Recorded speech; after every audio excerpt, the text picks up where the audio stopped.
toujours le bonheur et la grâce m'accompagneront devant sa face, dans sa présence, tellement de joie, tellement de joie. De Dieu. Et aujourd'hui, nous allons commencer avec la première partie sur le silence de Dieu. Ok?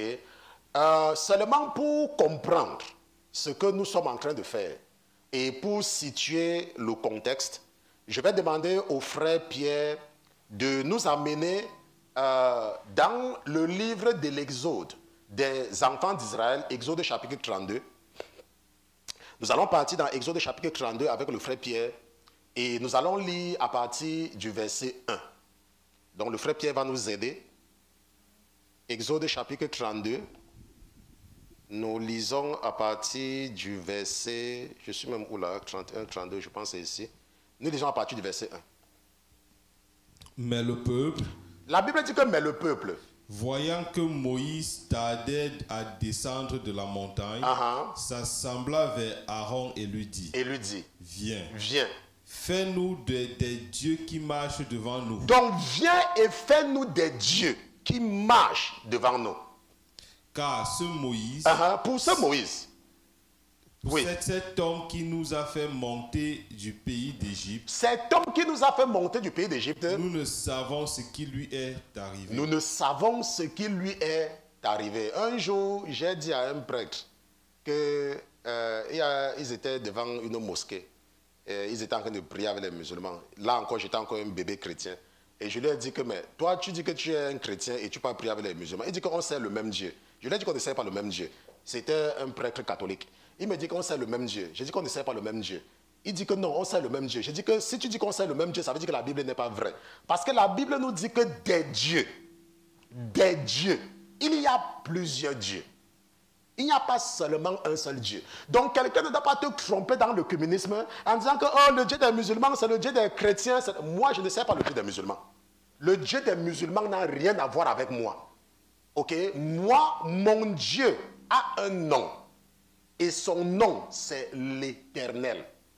Le Dieu des musulmans s'appelle Allah. Et je n'ai rien à voir avec lui. Mon Dieu a un nom. Donc, il ne faut pas que quelqu'un te trompe quand il veut te mener dans les problèmes. Que, oh, nous servons le même Dieu. Quel même Dieu? Je ne sais pas le même Dieu que les bouddhistes. La Bible dit que viens, fais-nous des dieux. Il y a plusieurs dieux. Il y a un Dieu qu'on appelle Moloch. Il y a un Dieu qu'on appelle Baal. Il y a un Dieu qu'on appelle Bouddha. Il y a un Dieu qu'on appelle Allah. Mais nous, les chrétiens, notre Dieu, c'est le Père de Jésus-Christ et son nom, c'est l'Éternel. C'est son nom. Ok? Qu'est-ce que le verset 2 dit? On leur répondit. Et Aaron leur répondit. Enlevez les anneaux d'or qui sont aux oreilles de vos femmes. Aux oreilles de vos femmes. Et vos fils. Et de vos fils. Et de vos filles. Et de vos filles. Et apportez-les-moi. Et apportez-les-moi. Et tous enlevaient les anneaux d'or qui étaient à leurs oreilles. À leurs oreilles. Et il les apportait à Aaron. Et il les apportait à Aaron. Il les prit de leurs mains, les travailla au ciseau et en fit un veau de fonte. Alors il dit, voici tes dieux. Voici tes dieux. Ô Israël, qui t'ont fait monter du pays d'Égypte. Aaron, voyant cela, bâtit un autel devant lui. Puis Aaron cria et dit, demain il y aura une fête, il y aura fête en l'honneur de l'Éternel. Il y aura une fête en l'honneur de l'Éternel. Et ils se levèrent de bon matin, le lendemain, et ils offrirent des holocaustes. Ils présentaient des sacrifices de prospérité. Et le peuple s'assit pour manger et boire. Puis ils se levèrent pour se divertir. Maintenant, qu'est-ce que vous constatez ici là? Parce que beaucoup de personnes ne comprennent pas quand ils font des sacrifices. Ok? La Bible dit que et ils offrirent des holocaustes. Et il présentait des sacrifices de prospérité. Dans le monde spirituel, ce n'est pas tout ce que tu donnes n'a pas la même fonction. Ok? Ce n'est pas tout ce que tu fais n'a pas la même fonction. Il y a ce qu'on appelle des sacrifices de culpabilité. Il y a les sacrifices, n'est-ce pas, d'action de grâce. Ça veut dire que je fais un sacrifice parce que je veux remercier Dieu. C'est différent. Il y a l'offrande volontaire. L'autre là, c'est obligatoire. Il n'y a pas que tu donnes l'offrande parce que tu veux. Là-bas, Dieu a dit, et c'est un ordre, que demande aux enfants de me donner une offrande. Là, c'est automatique. Tu n'as pas besoin de dire que, oh, je n'ai pas, ou je n'ai... Même si tu n'as pas. Jésus nous a raconté la même histoire. Il y a une femme, elle n'avait rien. Et elle a donné tout ce qu'elle avait. Parce que là-bas, c'est une obligation. Il n'y a pas que, oh, je n'ai pas à l'église, je ne donne pas. Ça n'existe pas, ok? Il ne faut pas que tu te trompes que je n'ai pas. Là-bas, là, c'est une obligation. Maintenant, mais ce que nous voyons, c'est qu'il y a des sacrifices qui sont différents. Quand tu donnes l'Holocauste, ça veut dire que tu peux vouloir la faveur. Tu peux vouloir la faveur de Dieu. Sa faveur. Seulement sa faveur. Tu peux vouloir que Dieu t'accorde sa faveur. C'est quoi une faveur? Une faveur, c'est que on te donne quelque chose que tu ne mérites pas. Ça veut dire que quoi? Ça veut dire que tu veux quelque chose, mais toi-même tu sais que tu ne mérites pas. Je me rappelle parfois, j'étais parti à une interview. Je n'avais pas certains... Je ne remplissais pas certains critères. J'ai dit à celui qui m'interviewait que je ne veux pas faire ça parce qu'il y a certains critères que... Il me dit que toi, laisse ça. Il m'a dit, toi, laisse ça. Toi, applique seulement. Toi, il dit, toi, applique seulement, je vais te prendre. Vous voyez un peu, c'est ce qu'on appelle la faveur. Et tu peux faire ce qu'on appelle l'Holocauste. Quand vous attendez l'Holocauste, c'est pour obtenir la faveur. La faveur. Mais beaucoup ne connaissent pas. Okay, beaucoup pensent à l'offrande et puis action de grâce. Donc il y a beaucoup de sacrifices. Et si vous lisez le livre de la loi lévitique, et j'ai fait un enseignement là-dessus, si vous partez du chapitre 1 jusqu'au chapitre 10, la Bible explique clairement la différence entre les sacrifices. Mais comme une personne était venue me dire, non, ça c'est ma femme, elle me dit que chérie, Lévitique là, moi je ne lis, je ne comprends pas. Et j'ai dit que tu vas comprendre. Ok. Maintenant il s'est levé. Le verset ça dit quoi, tonton Pierre? Alors l'Éternel dit à Moïse, va, oui, descends, oui, car ton peuple, que tu as fait monter du pays d'Égypte, oui, s'est corrompu. Ils se sont bientôt détournés de la voie que je leur avais prescrite. Oui. Ils se sont fait un veau de fonte, se sont prosternés devant lui, oui, lui ont sacrifié et ont dit, voici tes dieux. Voici tes dieux. Ô Israël, Israël, qui t'ont fait monter du pays d'Égypte. Qui t'ont fait monter du pays d'Égypte. Je ne vais pas m'écarter beaucoup parce que même seulement voici tes dieux là, ça peut faire l'objet, n'est-ce pas, d'un enseignement. Je vais seulement rester sur ce qui est dans le contexte de cet enseignement. N'est-ce pas? C'est-à-dire que le silence de Dieu. Et nous devons situer le contexte de cet incident. Cet incident que le Saint-Esprit nous raconte dans le livre de l'Exode, chapitre 32, c'est 3 mois après la sortie des enfants d'Israël de l'Égypte. 3 mois après. Ça veut dire que c'est 3 mois après qu'ils aient donné leur vie à Jésus. 3 mois après. Et ils sont donc venus à la montagne de Dieu. La montagne de Dieu, c'est Horeb, c'est encore le mont Sinaï. Et Dieu s'est arrangé, parce que Dieu est super intelligent. Dieu savait que cette montagne devait devenir un objet d'idolâtrie. Vous savez ce qu'il a fait? Il a fermé la montagne là. Cette montagne existe toujours, mais vous ne pouvez pas partir là-bas. Pourquoi? Parce qu'il a mis dans le cœur des autorités de la Jordanie d'interdire l'accès. C'est interdit. Tu ne peux pas partir là-bas. Maintenant, parce que tu ne peux pas partir là-bas, les hommes, puisqu'ils veulent toujours être des idolâtres, ils sont donc en train de chercher encore là où ça se trouve. Parce qu'ils se disent que si c'est la montagne de Dieu, ça doit être accessible, n'est-ce pas? Mais ce qu'ils ne comprennent, c'est que Dieu a mis, pas de la journée de l'Arabie Saoudite, il a mis dans le cœur des autorités de l'Arabie Saoudite, parce qu'on m'a corrigé tout à l'heure, que empêcher l'accès à cette montagne, ils ne vont pas partir devenir des idolâtres là-bas. Le mont Sinaï. Parce que Dieu a parlé à Élie là-bas. Et il a parlé à Moïse là-bas. Et c'est là-bas qu'il a donné les 10 commandements. Mais les hommes devaient, au lieu d'aider ton prochain, au lieu de t'occuper de tes parents qui sont vieux, tu vas partir voir un gourou dans une église. Il dit qu'il est un pasteur. Parce que tu as mal à l'orteil. Oh, c'est ta mère qui est sorcière qui veut te tuer. Donc quand tu étais bébé, ta mère ne t'a pas tué.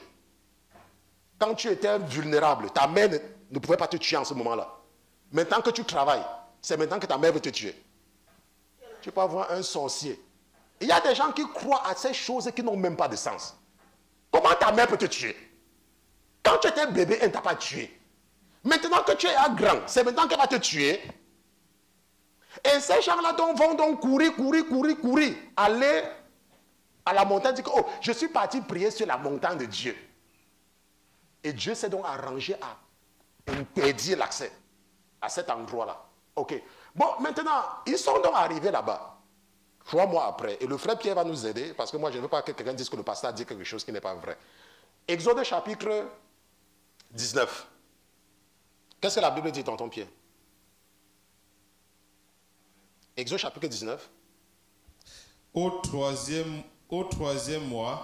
On parle sur le verset 5, oui. Au 3e mois. Après que les enfants d'Israël furent sortis du pays d'Égypte. Afin qu'ils fussent sortis du pays d'Égypte. Il vint en ce jour-là au désert de Sinaï. Au désert de Sinaï. On est d'accord que c'est 3 mois après leur sortie qu'ils sont arrivés là-bas. Et qu'est-ce qui s'est passé, tonton Pierre? Étant parti de Rephidim. Il vint au désert de Sinaï. Et il campait dans le désert. Et Israël campa là. Vis-à-vis de la montagne. Et Moïse monta vers Dieu, et l'Éternel l'appela de la montagne, en disant, tu parleras ainsi à la maison de Jacob, et tu déclareras ceci aux enfants d'Israël. Vous avez vu ce que j'ai fait aux Égyptiens.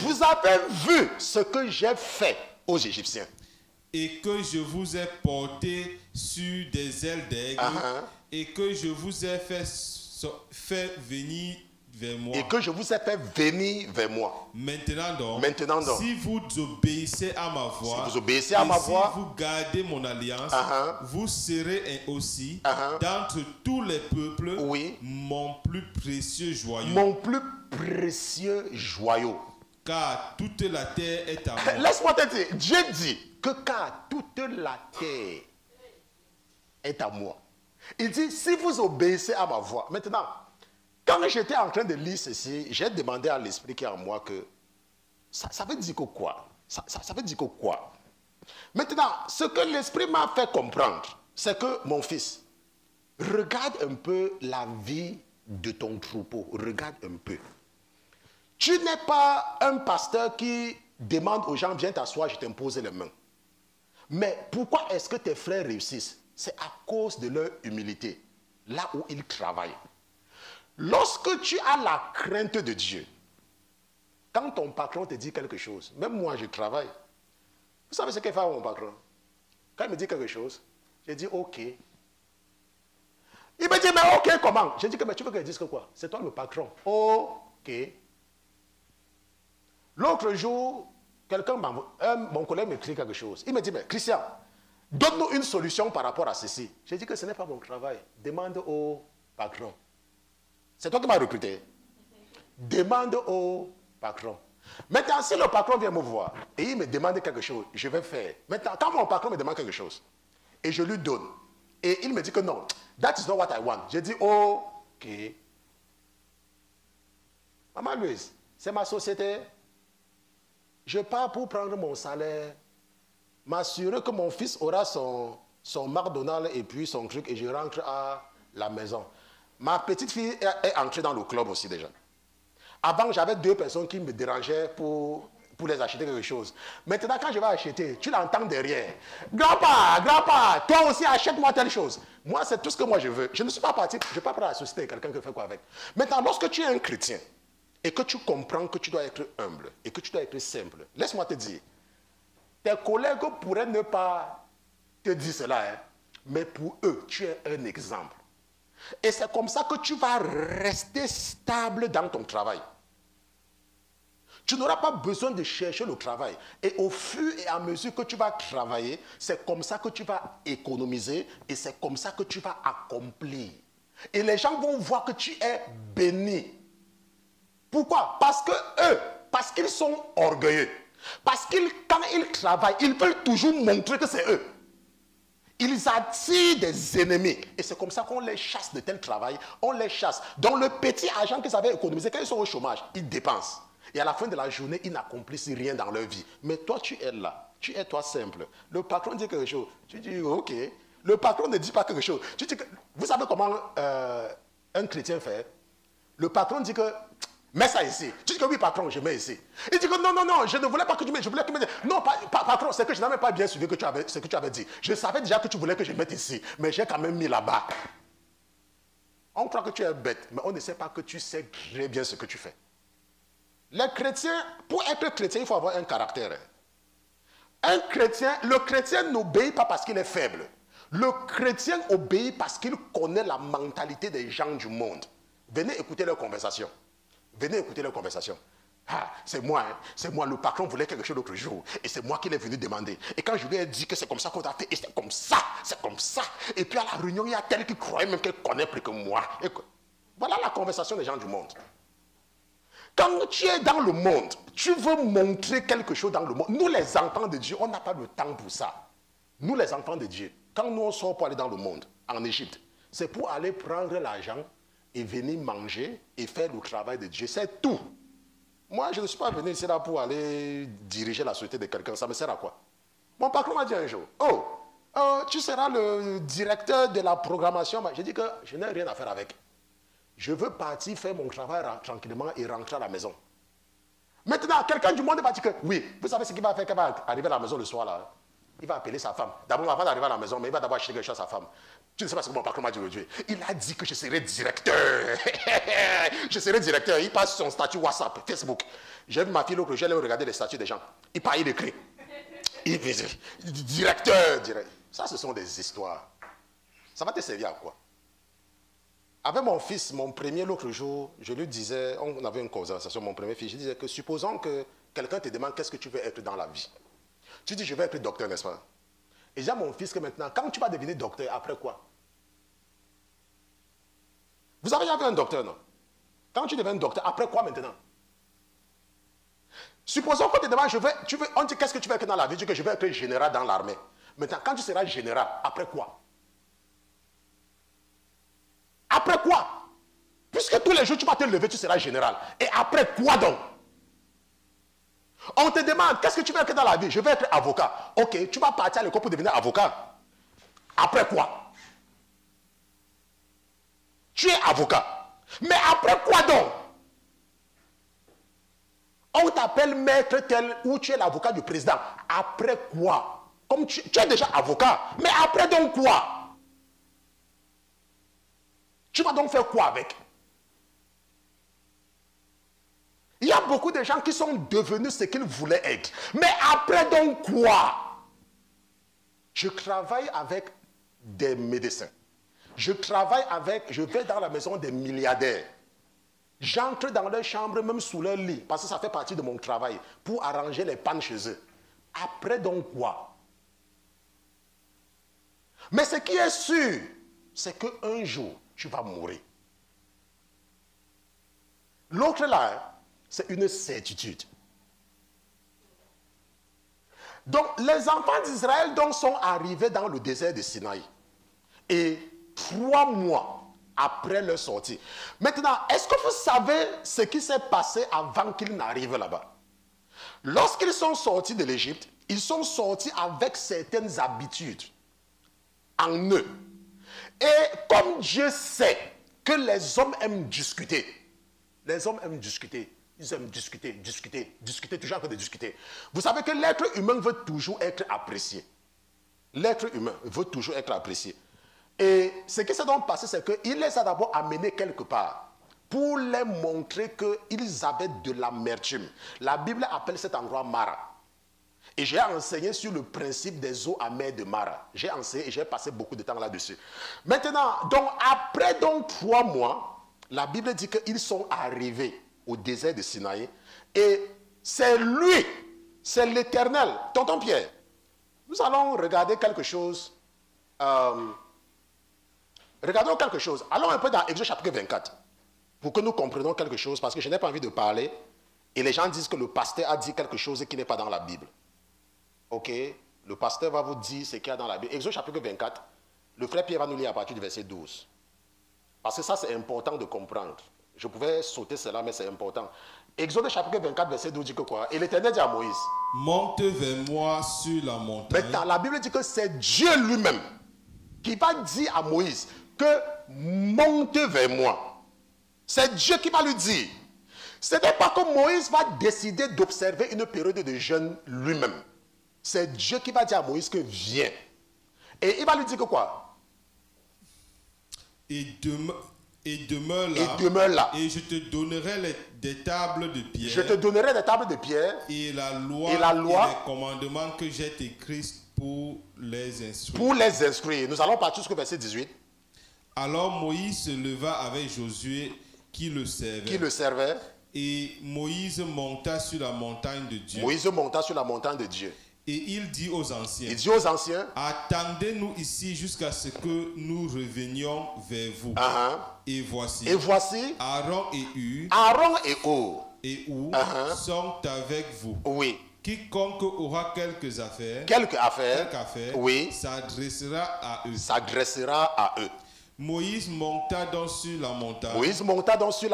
Et la nuée couvrit la montagne. Et la gloire de l'Éternel demeura sur la montagne, sur le mont Sinaï.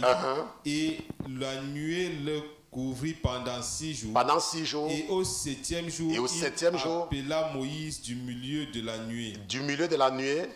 Et l'aspect de la gloire de l'Éternel était comme un feu dévorant. Et au sommet de la montagne, aux yeux des enfants d'Israël. Et Moïse entra au milieu de la nuée et monta sur la montagne. Et Moïse fut là-bas pendant combien de temps? 40 jours et 40 nuits. Donc Moïse va rester là-bas. Il n'y avait pas de femme pour préparer là-bas. Il n'y avait pas de femme. Okay? Mais la Bible dit qu'il va rester là-bas 40 jours et 40 nuits. Et il va rester là-bas. Il n'y est pas parti avec la nourriture. La Bible dit que Dieu va lui dire viens.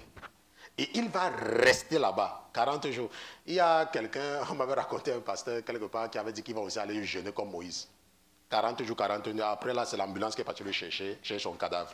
Okay. Parce qu'il y a les gens qui aiment s'aventurer alors qu'on les a même demandé de rien faire. La Bible dit que c'est Dieu lui-même qui avait dit à Moïse. Pendant la pandémie, quand cette histoire de pandémie avait commencé là, les gens ramassaient les choses dans les boutiques. On dit qu'on ramassait les choses et les gens partaient acheter. Moi, ça ne me dérangeait pas. Et je suis donc resté comme ça un jour. J'ai dit à ma femme que, je vois que les gens sont en train de vider les boutiques. Allons aussi acheter pour nous, pour garder. Je vous ai raconté ça plusieurs fois. Et l'esprit me disait que, tu es en train de faire quoi là? Le Seigneur est en train de me dire que tu fais quoi? Est-ce que je t'ai demandé de te déranger? Et je n'écoutais pas. N'est-ce pas? Je n'écoutais pas. Je suis donc parti aussi, un jour avec les enfants, nous sommes partis donc à la boutique acheter, aller aussi prendre les choses, n'est-ce pas, qu'il n'y aura plus le papier hygiénique, il n'y aura plus ceci, ainsi de suite. Et nous sommes rentrés à la maison. Quand nous sommes rentrés à la maison, nous sommes partis acheter pour 1 mois. Mes enfants, ils ont commencé à manger. Le lendemain, ils avaient tout mangé. J'ai dit que mais vous mangez tout alors qu'on a acheté pour 1 mois comment? Ils avaient tout mangé. Et j'avais acheté les sacs de riz aussi. Et quand j'ai acheté les sacs de riz comme ça, ma femme, je suis sûr qu'elle était contente dans son cœur. Elle disait que c'est bon comme ça, économise mon argent. Parce que vous connaissez comment les femmes font quand vous partez faire les achats avec eux, non? Non, toi tu connais. Non, toi tu ne connais pas. Vous savez comment les femmes font quand vous partez faire les achats avec eux? C'est pour ça que le frère Pierre, lui, il a trouvé le secret. Quand il part m'intéresser au parking, vous savez, quand vous partez faire les achats avec les femmes, c'est qu'elles font, c'est que quoi? Quand elles savent que vous êtes là, chérie, pousse, tu pousses aussi. Chérie, pousse, tu pousses aussi. Et en ce moment, elles sont gentilles avec vous jusqu'à. Maintenant, c'est elles qui ramassent. Au moment de ramasser, c'est elles qui ramassent. Maintenant, quand vous partez maintenant à la caisse, elles vont dire que, oh chérie, j'ai envie d'utiliser les toilettes. Ou alors, elles vont vous trouver, elles vont dire, oh, j'ai oublié un dernier truc là. Et entre-temps, c'est toi qui es en train de ramasser. C'est toi qui ramasses. Et on sait que comme tu es déjà devant là, tu vas seulement vouloir jouer le garçon. Mes amis de la Côte d'Ivoire disent qu'il va jouer garçon ici là. Il va jouer garçon. Et c'est comme ça que ta carte de crédit va swap encore cela seulement. Et c'est comme ça qu'ils vont partir maintenant, ils vont économiser leur argent. Tu vois. Donc ce que je disais, c'est que les enfants d'Israël sont là-bas. Et quand ils arrivent là-bas, Moïse, 40 jours et 40 nuits. Et à un moment donné, puisqu'ils ne savent pas le temps qu'il va passer là-bas, ils ne savent pas. Ils décident donc Ils se sentent donc comme trahis. Ils se sentent donc comme abandonnés. Et c'est là où nous comprenons l'importance du leadership. Parce que si Aaron était un véritable leader, l'Esprit me corrige encore là maintenant de ne pas mal parler de Aaron. Parce que nous sommes en train, parce que Dieu l'utilise pour raconter une histoire. Ok, donc on va encore corriger parce que moi, il ne pas parler mal d'un personnage biblique. Maintenant, ce qui se passe, c'est que Dieu ici là est seulement en train de nous raconter une histoire. Et ce que nous devons voir ici, c'est l'importance du leader. Quand tu es un leader, c'est quoi un leader? Un leader, c'est quelqu'un qui est capable d'amener quelqu'un à faire quelque chose. Ça veut dire que, est-ce que tu peux inspirer quelqu'un? Mais tu ne vas pas inspirer quelqu'un en l'insultant. Tu vas inspirer quelqu'un en acceptant d'abord ses faiblesses. Ça veut dire que je sais que tu es faible. Je sais que tu as des faiblesses. Je comprends tes faiblesses et j'essaye de te motiver. Mais ce n'est pas ce que beaucoup de chrétiens font. Beaucoup de chrétiens, avant de parler à quelqu'un, regardez d'abord. Tu es un faux chrétien, il ne parle pas avec toi. Tu es un faux chrétien, il ne parle pas avec toi. Maintenant, si tu ne parles pas avec le faux chrétien, il va donc devenir vrai chrétien quand? Il va donc devenir vrai chrétien quand? Parce qu'on m'a dit qu'il y a des églises en Afrique. Avant d'entrer dans l'église, il y a une personne qui est tenue là avec le foulard. Oh ma soeur, tu n'as pas le foulard, mais le foulard va entrer dans l'église. Oh ma soeur, tu as porté le pantalon, rentre. Ça, c'est quelle église là? Je veux dire que ça, c'est le temple du diable. Est-ce qu'on doit empêcher aux gens d'entrer dans l'église? L'église, c'est la maison de Dieu. Et Dieu, c'est notre Dieu à tous. Si quelqu'un veut venir à l'église comme il veut venir, tu le laisses. Il s'assoit là, il va s'asseoir. Laisse-moi te dire, à un moment donné, c'est le Saint-Esprit qui va commencer à le transformer. Donc, Aaron n'est pas fort. Et c'est parce que Dieu veut nous raconter quelque chose. Et les gens vont donc venir le voir et vont dire, oh, Aaron, Moïse là, nous on ne sait pas ce qu'il est devenu. Toi, fais-nous quelqu'un qui va nous conduire. Donne-nous un autre Dieu. Si nous réfléchissons très bien, toi et moi, si tu réfléchis très bien, n'est-ce pas? Nous devons comprendre que Dieu est seulement en train de nous raconter quelque chose. Parce que c'est lui qui a demandé à Moïse de venir. Donc il savait, Dieu savait ce qui devait se passer. Et c'est lui qui a, parce que c'est lui qui a dit à Moïse, viens, après 3 mois. Et il a pris Moïse pendant 40 jours. Donc imagine un peu que tu donnes ta vie à Jésus et on t'abandonne à toi-même pendant une certaine période alors que tu viens à peine d'accepter Jésus. C'est facile que l'ennemi te récupère. C'est très facile que l'ennemi te récupère. C'est pour cela qu'il est important, surtout pour les leaders, que ce soit les leaders des jeunes, que ce soit les leaders des femmes, d'avoir ce suivi, surtout pour les nouveaux convertis. Parce que quand quelqu'un vient d'accepter Jésus, il est encore vulnérable. Et j'expliquais à quelqu'un l'autre jour que lorsque parfois nous faisons certaines choses dans ce ministère, c'est pour encourager. C'est une façon également de nous faire découvrir. C'est pour ça que Marc Donald fait la publicité. Vous croyez que Marc Donald n'a pas les clients? Vous croyez que Marc Donald n'a pas l'argent? Mais ils font quand même la publicité. Parce que si tu ne fais pas ça, tu ne pourras pas atteindre des nouvelles personnes. Maintenant, ce que nous constatons, c'est quoi? Avec le frère Pierre. Nous constatons donc que nous constatons que parce que Dieu est en train de vouloir nous amener à comprendre quelque chose, il va créer une ambiance, il va créer une scène en utilisant les enfants d'Israël. Et Dieu n'a pas changé. Il opère toujours de la même façon. Il y a que parfois, Dieu peut être en train d'écrire une histoire dans ta vie. Et en utilisant tes enfants, il est seulement en train d'écrire une histoire pour que les autres voient. Romains chapitre 15, verset 4. Qu'est-ce que la Bible dit? Romains chapitre 15, verset 4. Or, tout ce qui a été écrit autrefois. La Bible dit que tout ce qui a été écrit autrefois a été écrit pour notre instruction. A été écrit pour notre instruction. afin que, par la patience et la consolation que donnent les Écritures, nous possédions l'espérance. Nous possédions l'espérance. Rappelez-vous, nous sommes en train d'étudier le silence de Dieu. Et Dieu donc a créé une scène dans Exode chapitre 32 pour nous aider, pour nous amener à comprendre quelque chose.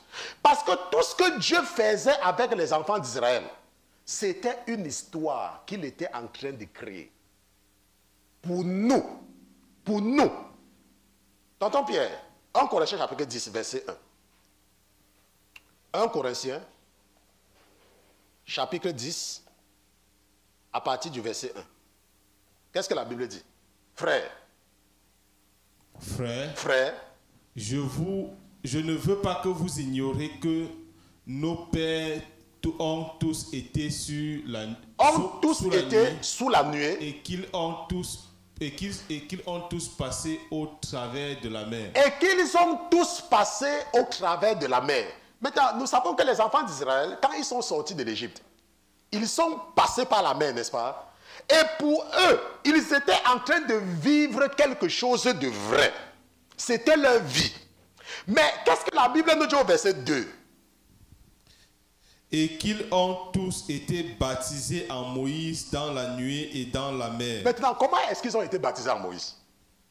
Est-ce que Moïse a pris une personne, il l'a mis dans l'eau? Est-ce que Moïse? Non. Dieu pouvait, lui-même, il pouvait séparer la mer Rouge. Pourquoi est-ce que nous savons ça? Puis c'est ce qu'il va faire avec Josué. Il n'a pas dit à Josué de lever la main. Il n'a pas dit à Josué, il a dit à Josué, demande aux Lévites d'avancer.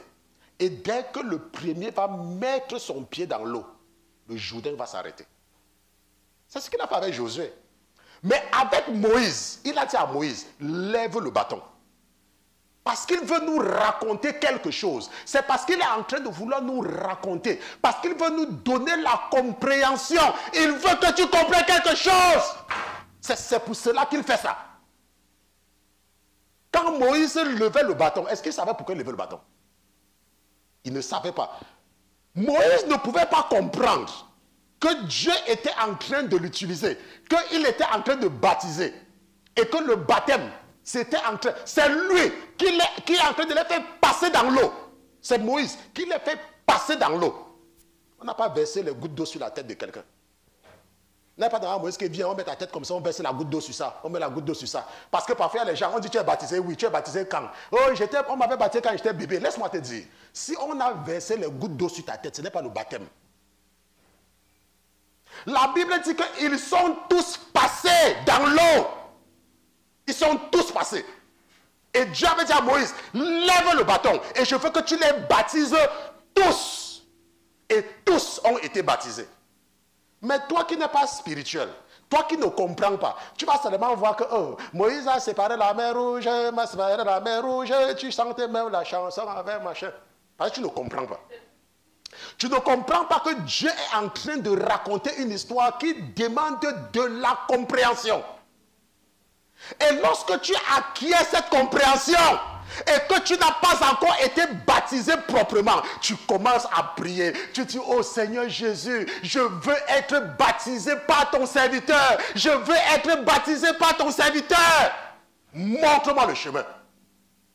Et Dieu va te montrer le chemin où tu seras baptisé. Mais si tu as le cœur dur, parce que tu ne comprends pas, et parce qu'on t'a dit qu'on ne se fait pas baptiser 2 fois, tu n'as jamais été baptisé. Ce n'est pas qu'on ne se baptise pas 2 fois, tu n'as même jamais été baptisé. Et ça passe par là. La première phase, lorsque l'armée de l'Égypte poursuivait les enfants d'Israël, ils ont eu peur. La Bible dit qu'ils ont eu peur, parce qu'ils étaient coincés entre quoi? Entre l'armée de Pharaon et la mer. Mais ils ne comprenaient pas. C'est que tant que tu ne passes pas, laissez-moi vous dire, l'armée de Pharaon, c'était une grande armée. Et la Bible dit que quoi? Qu'ils étaient coincés. Ils étaient coincés entre l'armée et la mer. Ils étaient coincés. Je ne sais pas ce que l'ennemi a fait dans ta famille. Et tu crois que tu as accepté Jésus et tu refuses le baptême. Laisse-moi te dire, si tu ne passes pas par les eaux, l'armée de Pharaon va te rattraper. L'armée de Pharaon va te rattraper. Tu dois passer par les eaux du baptême, pas par les gouttes d'eau qu'on verse sur ta tête. Oh, depuis que je suis en Jésus, oh, pasteur, je ne sais pas, j'ai toujours les mêmes rêves. Quand je rêve, il y a quelqu'un qui vient me taper comme ça. Toum. Après, il y a un chien qui vient me mordre comme ça. Tchoup. Laisse-moi te dire, le chien là-bas, tu te mordre et quelqu'un va te taper jusqu'à ce que tu écoutes ce qu'on te dit. Moi, je suis un ancien marien. Quelqu'un pas dit qu'il a été dans la mariologie plus que moi. J'étais là-bas. Mais lorsque je suis venu, le Saint-Esprit m'a donné la compréhension. Et le diable a utilisé certaines personnes dans l'église pour se moquer de moi. Que toi, donc tu n'étais pas aussi baptisé? Je n'étais pas encore baptisé. Et je me suis baptisé. Et les mêmes sorciers qui étaient dans l'église, des années après, ils venaient se baptiser. Mais ce sont pourtant les mêmes là qui se moquaient de moi quand j'avais décidé de me baptiser. Après que le Seigneur m'ait délivré. Le jour, quand on me donnait mon diplôme pour le baptême, quand je partais devant pour mon diplôme, je disais que... Et c'est comme ça qu'il y a les sorciers dans les églises. Les vrais sorciers. Vraiment. Et c'est après qu'ils sont venus. Après là, comme maintenant, c'était moi le responsable. Quand il fallait te baptiser, tu venais me voir maintenant cette fois-ci. Après, parmi un là, l'autre vient un jour. Oh, put my name. Je dis, hein? J'ai aussi mis mon nom. Ok, parce que c'est, vous voyez un peu. Donc c'est un peu comme ça. Et la Bible nous dit donc, et qu'ils ont été baptisés en Moïse dans la mer. Et Dieu avait dit à Moïse, lève ton bâton. Est-ce que Moïse comprenait? Moïse ne comprenait pas. Moïse aussi a oublié de lever la main. Et la mer s'est séparée et ils ont tous été baptisés. Qu'est-ce que le verset 3 dit, tonton? Qu'ils ont tous mangé. Et qu'ils ont tous mangé la même nourriture. La même nourriture. Et qu'ils ont tous maintenant, du même breuvage spirituel. Tonton Pierre, qu'est-ce qu'ils mangeaient au désert? C'était la manne. Ils mangeaient la manne quand? Comment? Chaque... Mais qu'est-ce que Dieu est en train de nous raconter? La Bible dit que quoi? Que c'était quoi? La nourriture spirituelle. La parole de Dieu. Mais il y a des gens, quand c'est le matin, Fox News, CNN, il y a même des gens, hein, ils ne connaissent même pas où se trouve l'école de leur enfant, en France, ou bien même au Canada, ou bien si c'est un truc. Mais ils connaissent tout ce qui se passe au Congo. Laisse-moi te poser une question. Tu penses que tu es Congolais parce que tu es plus Congolais que qui? Tu penses que tu es Gabonais parce que tu es plus Gabonais que qui? Tu vis dans un pays, tu ne connais rien de ce pays-là, parce que tu connais tout ce qui a se trouve dans ton pays. Et après, vous allez dire que oh, ce sont les républicains, ce sont les démocrates, ils nous commandent, ils nous dirigent, on ne fait pas. L'autre jour, j'écoutais une femme très intelligente. C'était un hearing, comme ici chez les Blancs, ils ont ce qu'on appelle les hearings, n'est-ce pas, les hearings. Et c'était au Parlement. Je ne sais pas si c'était le Parlement du Texas. Et cette femme-là était en train de poser la question à une des premières femmes à être élue comme responsable au Parlement du Texas. Une femme, elle est connue. Moi, je ne connais pas ces gens-là. Et moi, c'est quand Dieu me fait voir quelque chose, c'est parce qu'il veut que j'apprenne quelque chose. Et il y avait donc une femme qui lui posait une question. Vous connaissez les questions qu'elle lui posait? Elle lui a posé une série de 3 questions.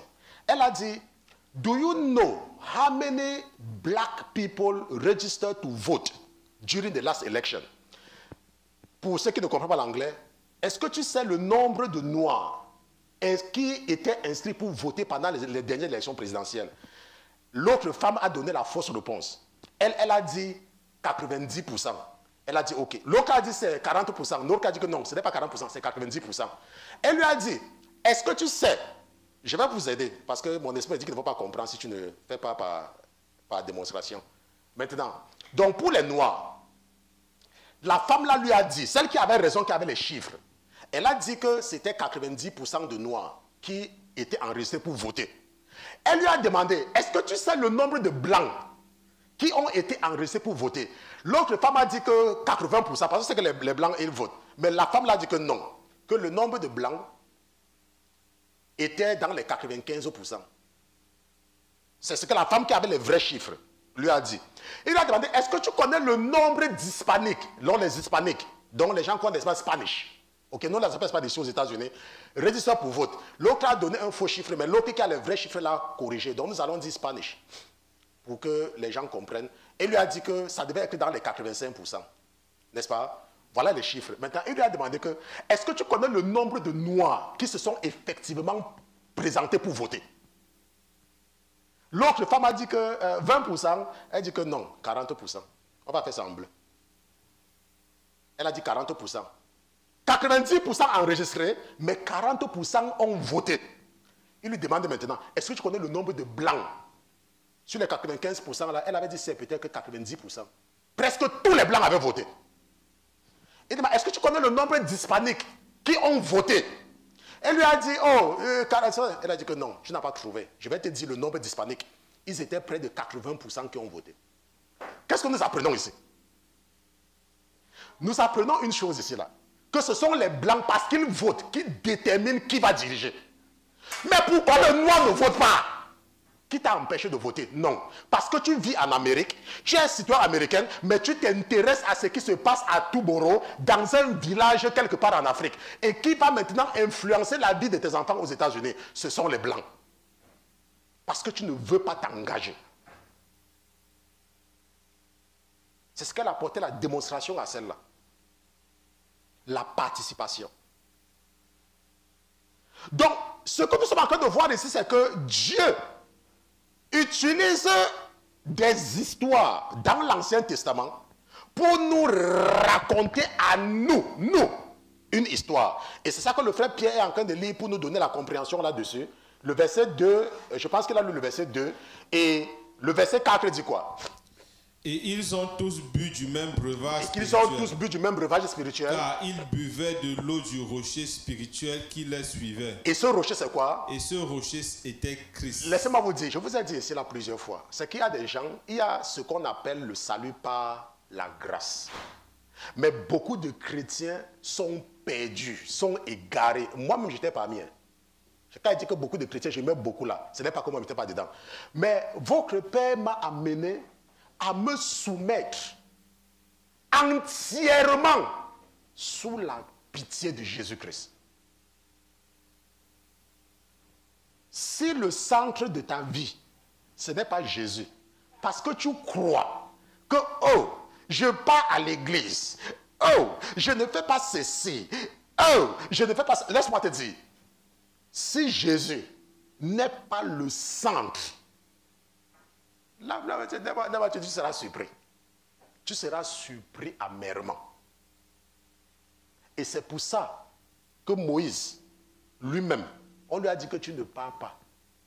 Pourquoi? Parce que Moïse n'avait pas compris que le rocher là, quand Dieu lui avait dit de parler au rocher, parle, il n'a pas parlé. Il a cru que ça dépendait de sa force. Il a frappé le rocher. Ce rocher-là, c'est Jésus-Christ. Et tout ce que tu as fait, parle. Mais tu vas partir. Tu vas prendre le livre de prière. Oh, voici le livre de prière. Quand j'étais dans la mariologie, quand on finissait l'église, c'était sur les tables comme ça. On dit livre de prière pendant le carême. Livre de prière, c'est pendant... Ils ont des histoires qu'ils racontent pour endormir les gens. N'est-ce pas? Et ce qui est intéressant, c'est que quand ils ont des problèmes, ils cherchent des pasteurs. Ils cherchent des pasteurs quand ils ont des problèmes. Donc, ce que nous devons comprendre, c'est que la Bible, quand les gens, vous entendez, les gens disent que oh, la Bible est mystique. C'est parce que la Bible est remplie de secrets. Mais il faut la compréhension pour comprendre. Il faut un certain don pour comprendre. Qu'est-ce que le verset 5 dit? Nous allons lire jusqu'au verset 7. Non, pas jusqu'au verset 7. Je pense que c'est jusqu'au verset 11. Oui, qu'est-ce que ça dit? Mais Dieu ne mit point son affection en la plupart d'entre eux. Pourquoi? Car ils tombaient morts dans le désert. Rappelez-vous que ce sont les gens à qui on avait donné la loi. Ils avaient reçu la loi directement de Dieu.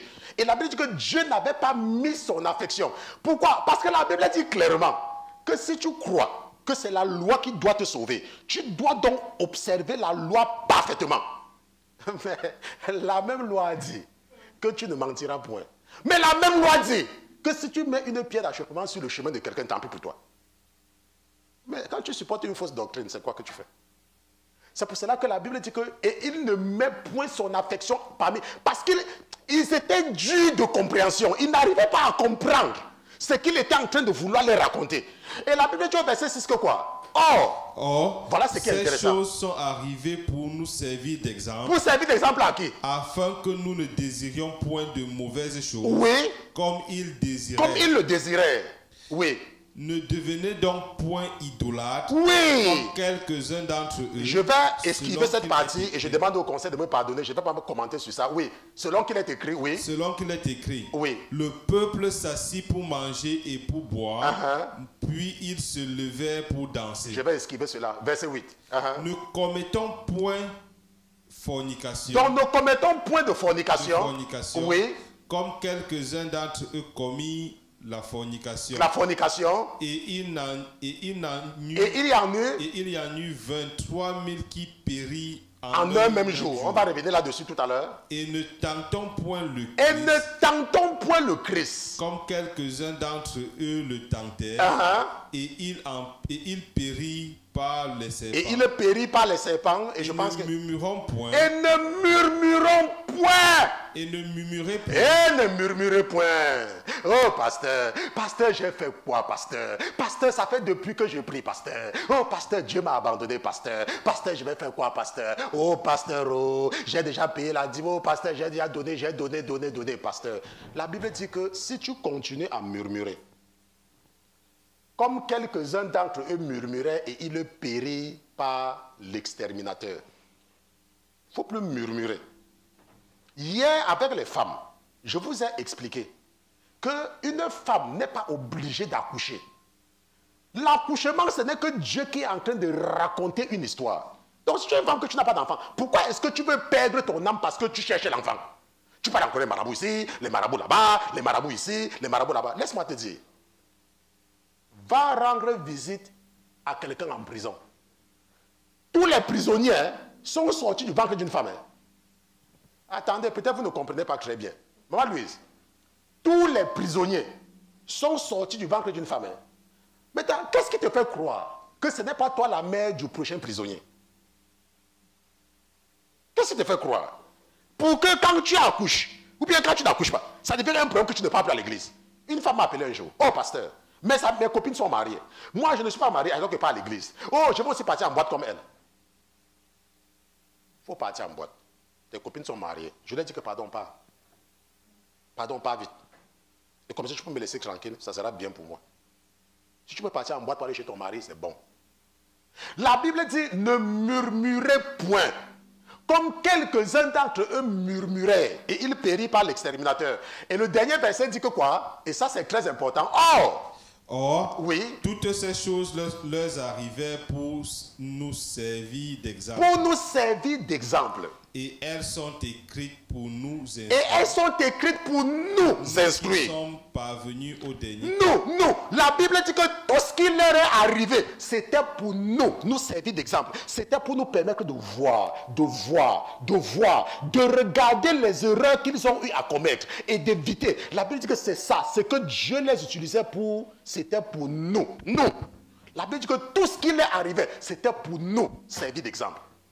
Tout, il n'y a pas quelque chose. Donc, ce qui se passe dans la vie des enfants d'Israël, c'est quoi? C'est Dieu qui est en train de nous raconter quelque chose. Maintenant, revenons maintenant sur ce qui se passe. Dans Exode chapitre 32, la Bible dit que Moïse est monté. Et ils sont restés et ils ne comprenaient pas. Donc ils sont restés, ils ne comprenaient pas, ils sont restés. Il dit que mais il n'est pas là. Maintenant, si nous réfléchissons bien, et je suis sûr que le frère Pierre va réfléchir avec moi ici, Dieu était au courant, non? Quand ils sont partis voir Aaron, que fait un Dieu? Dieu était au courant, non? Dieu était au courant. Laissez-moi vous dire, Dieu était au courant. Il voyait très bien. Attends, comment est-ce que nous savons qu'il voyait? Le frère Pierre a lu. Attends, mais le frère Pierre a lu que... Tonton Pierre, je ne sais pas. Exode chapitre 32, verset 7. Juste pour rappeler à ceux-là qui n'ont pas su qui ne savent pas que Dieu voyait. Exode chapitre 32, verset 7 à 8. Qu'est-ce que la Bible dit? Alors l'Éternel dit à Moïse. Maintenant, Moïse est encore en haut. Moïse est encore en haut. Maintenant, attendez quelque chose. Rappelons-nous que Moïse est encore en haut. Et l'Éternel dit à Moïse, va, descends, car ton peuple que tu as fait monter s'est corrompu. Et il dit, ils se sont bientôt détournés. Ça veut dire quoi? Ça veut dire qu'il Shoga, il était assis quelque part. Il regardait. Il regardait. Laissez-moi vous dire, il y a un moment dans la vie, quand tu acceptes Jésus, que Dieu te laisse. Nous allons comprendre ça d'une autre façon parce que eux, ça fait 3 mois qu'ils sont sortis de l'Égypte. Et ça fait 4 mois, ou disons 4 mois et demi, par extrapolation. Parce que quand vous lisez la Bible, vous devez aussi faire les calculs. Ok? Si nous regardons, la Bible dit qu'ils sont arrivés à la montagne le 3e mois. Mais ce n'est pas le lendemain que Dieu a convoqué Moïse. Ils sont restés là pendant quelques jours. Et comment est-ce que nous pouvons dire cela? Il y a des gens qui voient quand le pasteur parle, ils ne comprennent pas. Avant que Dieu ne les parle, n'est-ce pas? Qu'est-ce que Dieu a dit à Moïse? Que va dire au peuple de se sanctifier parce que le 3e jour, je vais descendre, n'est-ce pas? Donc on a joué il y a au moins 3 jours. Parce que les gens, quand le pasteur parle, ils ouvrent les yeux comme ça, ils disent que le pasteur prend les jours là-haut. Donc ça ajoute déjà 3 jours. Et lorsqu'il a dit à Moïse qu'il faut leur dire de se sanctifier et que personne ne doit toucher sa femme, qu'est-ce que Moïse a dit? Moïse a dit que non, je les ai déjà dit. Moïse ne savait pas qu'il avait affaire au têtu. C'est pour ça que vous voyez que le pasteur tout le temps revient sur les mêmes choses. Parce que parfois je parle, il y a les gens que quand je parle, ils sont seulement contents d'entendre ma voix. Vous savez que c'est vrai? Comment est-ce que vous ne savez pas que c'est vrai? Il y a les chansons, non? Il y a les chansons, les belles chansons que quand tu mets, tu veux seulement écouter la musique. Hein? La musique là, quand on dit que chante alors, quand ça passe, tu fais comme si tu connais. Mais après quand on éteint la musique, on dit chante alors, tu commences à manger la bouche. C'est la même chose. Donc il y a les chansons que ce n'est que la musique que tu écoutes. Et c'est pour cela que Dieu a dit à Ézéchiel, que Ézéchiel, tes frères ne t'écoutent pas. Quand tu leur parles, tu es pour eux comme un musicien. Et ils ne te prennent pas au sérieux. Je ne vais pas vous montrer ça. Parce que ça va nous perdre le temps. Je vais rester ici là où nous sommes. Mais par les Ézéchiel, tu vas voir. Il a dit que tes frères ne t'écoutent pas. Ils pensent que tu es un musicien. Donc pour eux, quand tu parles, ça entre seulement dans les oreilles, ça fait seulement du bien. Que non, toi, parle-nous seulement. Parle-nous seulement. Parle-nous seulement. Et ils n'écoutent pas. Mais pourtant, ceux qui écoutent, ce sont ceux qui sont bénis. C'est pour ça que quand tu écoutes le pasteur, il faut, n'est-ce pas, t'assurer de faire, n'est-ce pas, ce que le pasteur a dit. Nous allons nous arrêter ici à cause du temps. N'est-ce pas? Nous allons nous arrêter ici à cause du temps parce que si je commence ce que je veux commencer ici là, ça va nous faire dépasser le temps. Et ce que nous devons comprendre, c'est que Dieu est au courant de ce qui se passe. Et parce que Dieu est au courant, ce que nous allons comprendre la prochaine fois, c'est qu'il y a des moments dans la vie où c'est vrai, tu as accepté Jésus, c'est vrai. C'est vrai, tu n'as aucun problème avec Dieu, c'est vrai. Mais il te laisse. Et quand tu pries, tu as l'impression que tes prières ne partent nulle part. Pourquoi? Nous allons comprendre. Et ça, on parle du silence de Dieu. Pourquoi? Nous allons comprendre que il y a que Dieu, à un moment donné, peut croiser les bras comme ça, là, et te regarder seulement. Et le temps qu'il te regarde là, ça peut durer 1 mois, ça peut durer 1 an, ça peut durer 2 ans, ça peut durer 3 ans. Mais nous avons compris aujourd'hui que nous ne devons surtout pas murmurer. Nous ne devons surtout pas murmurer. Quand tu sais que tu pries et que quelque chose n'arrive pas, toi, fais et continue seulement à servir l'Éternel sans te plaindre. Pourquoi? Parce qu'on n'a pas écrit quelque part que tu dois te marier. On n'a pas écrit quelque part que tu dois avoir les enfants. On n'a pas écrit quelque part que tu dois travailler forcément pour quelqu'un. On n'a pas écrit. Donc pourquoi? Parce que tu n'as pas d'enfant? Pourquoi? Parce que tu ne travailles pas? Pourquoi? Parce que tu es ceci, que ça doit devenir quelque chose que tu ne vas plus servir Dieu. Pourquoi? Et après, quand tu vas mourir, comme nous avons vu aujourd'hui, tu dis que tu veux être docteur. Et après, quand tu es docteur, et puis quoi? Nous allons nous lever, nous allons prier. Nous allons nous lever, nous allons prier, nous allons... Allez.